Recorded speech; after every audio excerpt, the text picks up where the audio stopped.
bakunzi twama dusanga ijambo ry'Imana mu kiganiro gihe c'Impemburo, ndabaramukije amahoro ya Kristo.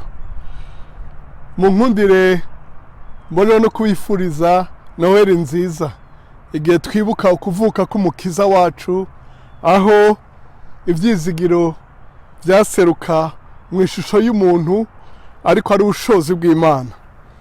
Turasanga ijambo riri mu butumwa bwiza bwa Luka igice ca mbere, umurongo wa 26 gushika kuri 38.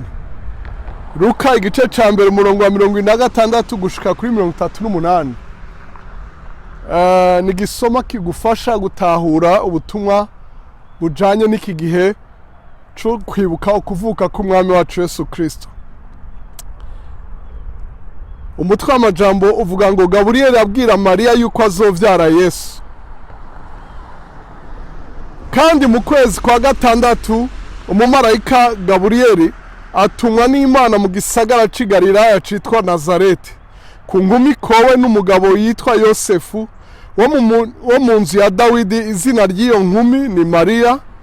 Yinjira ahari aramubwira ati, n'amahoro, ugira ubuntu, umwami Imana ari kumwe nawe. Ariko we ahagarika umutima cane w'iryo jambo, yibaza iyo ndamukanyi yariyo. Umumarayika aramubwira ati, ntaco utinya Mariya, kuko ugiriwe ubuntu n'Imana. Umve, uzosama inda, uvyara umuhungu, kandi uzumwite Yesu. Azoba mukuru, azokwitwa umwana w'isumba vyose, kandi umwami Imana azomuha intebe y'ubwami ya sekuruza Dawidi. Ahangame mu nzu ya Yakobo ibihe bidashira, ubwami bwiwe ntibuzogira iherezo. Mariya abaza umumarayika ati, ivyo bizobaho bite, ko ntaramenya icitwa umugabo? Umumarayika aramwishura ati, Mpwemu Yera azokuzako, ubushobozi bw'isumba vyose buzogutera igitutu. Nico gituma uwera azovuka azokwitwa umwana w'Imana. Kandi umve, Elisabeti mwene wanyu nawe atwaye inda y'umuhungu mu butamakazi bwiwe, uwitwa ingumba. Uku ni ukwezi kwiwe kwa gatandatu, kuko ata jambo rivuye ku Mana ribura ububasha. Mariya aramubwira ati, ehe, ndi umugurano w'umwami Imana, bimbere uko ijambo ryawe rivuzwe. Maze umumarayika ava ahari aragenda. Imana ishimwe cyane bakundwa kubwira ijambo ry'Imana. Muri iki gihe Yesu ntavuka, muri iki gihe no kwibuka igihe yavuka. Muri uku kwibuka rero hari ibintu bibiri ngomba ndakwibutse. Muri iki gihe twibuka ukuvuka kwa Yesu Kristo, udakwiye kwibagira. Abantu baraja mu minsi mikuru, baraja mu guhimbagwa, ni vyiza kunezerwa, mbere bifatanye n'iminsi mikuru y'impera z'umwaka. Ariko ikintu ngomba kutibagira ni ububasha bw'ibintu bibiri. Aha yaramubaje ngo, mbega ivyo bizogenda gute, bizoshoboka gute? Aramubwira ngo Mpwemu Yera azokuzako. Umurongo wa 35, umurongo wa 34, Mariya abaza umumarayika ati, ivyo bizobaho bite, ko ntaramenya icitwa umugabo? Umumarayika aramwisha ati, Mpwemu Yera azokuzako, ubushobozi bw'isumba vyose buzogutera igitutu. Imana ishimwe cyane.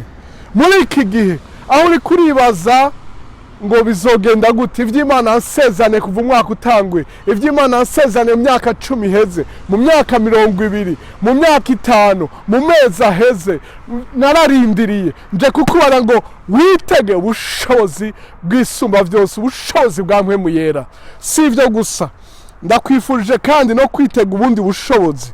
Ku murongo wa 37, kuko ata jambo rivuye ku Mana ribura ububasha. Aha yaraje kubarirwa ivya mwene wabo w'umutamakazi ko nawe yasamye. Hari ico yari yarasezeraniwe, yari yarahebuye kukubera ubutama. Nje kukubara ngo witege ubushobozi bwa Mpwemu Yera, kandi witege ubushobozi bw'ijambo. Witege Mpwemu Yera, witege ubushobozi bw'ijambo. Mpwemu Yera n'ijambo muri iki gihe cya Noweli. Ubushobozi bwa Mpwemu Yera n'ubushobozi bw'ijambo biguherekeze, bizana ibyo wari witeze, bituma uvyara no mu minsi umwe ico wari witeze imyaka myinshi. Imana igukorera igitangaza, Imana igukorera ivy'isumba byose, Imana igukorera ibihambaye. Ijambo rihamagara ibitariho nk'ibiriho, ijambo rirema ikintu gishasha muri wowe, ijambo rizana umuco mu muryango wawe, ijambo rica inzira hatagira inzira. Ijambo ry'Imana ntiribura ububasha. Mpwemu Yera afite ubushobozi, ijambo rifite ububasha.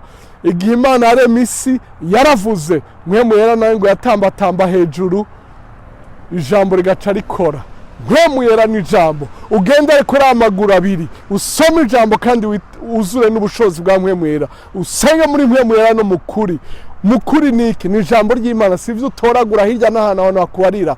Ukuri ni ijambo ry'Imana, ukuri ni Kristo ubwiwe.